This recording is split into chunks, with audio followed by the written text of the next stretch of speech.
Number one جو justice ملک شہزاد احمد کی جو ججمنٹ ہے اس میں یہ لکھا گیا ہے کہ ایف آئی آر کو درج کرنے میں تاخیر ہوئی ہے.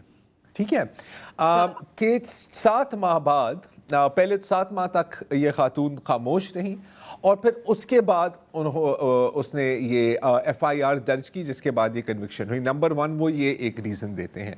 دوسرا وہ کہتے ہیں کہ جو میڈیکل افسر ہے اس کے مطابق وکٹم یا سروائیور کے جسم کے اوپر کوئی زخم کے نشان نہیں تھے. رائٹ. نمبر 2 اور وہ یہ بھی کہتے ہیں کہ ان کے کپڑے پھٹے ہوئے نہیں تھے, اب پھاڑے نہیں تھے. ٹھیک ہے, تو مطلب کہ یہ ایک وہی پرانی آرگیومنٹ آ گئی کہ اگر فزیکل ریزسٹنس نہیں ہوئی تو یہ ریپ نہیں ہے. Right.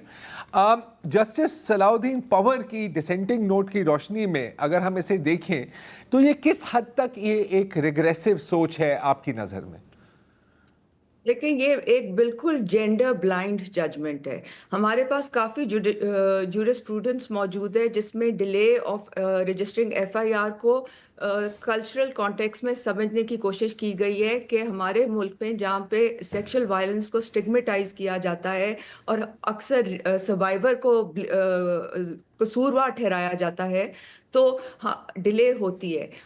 Most of the sexual violence cases go unreported in our country کیونکہ اتنا اسٹگما, اتنی شیم اٹیچ ہوتی ہے. تو اور پھر یہ جسٹس عائشہ ملک کا ڈسینٹنگ ہے 2024 سے جنہوں نے کہا تھا کہ lack of resistance does not mean consent. ٹھیک ہے جی, اور کنسینٹ کی بڑی خوبصورت اچھی واضح ڈیفینیشن ہے پی پی سی میں جو انہوں نے ڈال دی ہوئی ہے. تو یہ بالکل جینڈر بلائنڈ ججمنٹ ہے, نہ کہ جو آپ نے چیزیں پوائنٹ آؤٹ کی ہیں کہ ریزسٹنس نہیں تھا, کپڑے پھٹے ہوئے نہیں تھے, 7 ماہ کی ڈیلے تھی, جس کی بہت زیادہ جورسپروڈنس ہمارے پاس موجود ہے کہ ان سب کو سمجھا گیا ہے کہ اس کے پیچھے ایک ویلڈ ریزننگ ہے, ایک جینڈر سینسٹائزڈ سوچ ہے. لیکن سب سے حیران کن اس میں چیز ہے کہ جی 2 فنگر ٹیسٹ کا مینشن کیا گیا ہے. اس میں 2 فنگر ٹیسٹ کا مینشن کیا گیا ہے, جہاں تک اس کو تو انویلڈ قرار دیا گیا تھا نا کئی سال پہلے.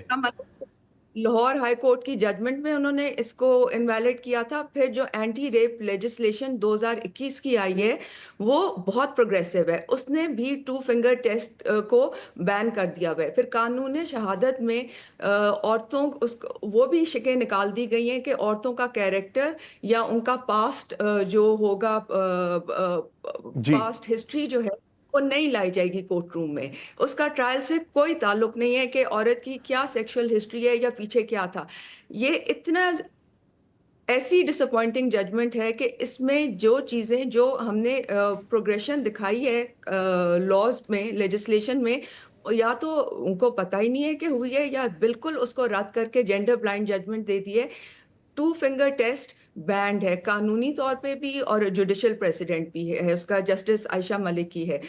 تو اس کے باوجود اس کا کیریکٹر اس میں بھی لے کر آئے ہیں. محمد عمران کی 2024 کی ایک اور ججمنٹ ہے جس میں ایک آبسین ایکٹ کے اوپر اس سروائیور کے خلاف کیس کٹا تھا, اس کو بھی بیچ میں لے آئے ہیں. تو ہم نے یہ جی 1 اسٹیپ فارورڈ 2 اسٹیپ بیک نہیں ہے, یہ مینی اسٹیپس بیک ہو گئے. بالکل ہم 1969 میں ہی چلے گئے جی. ہیں. اچھا ندا, ایک اور چیز یہاں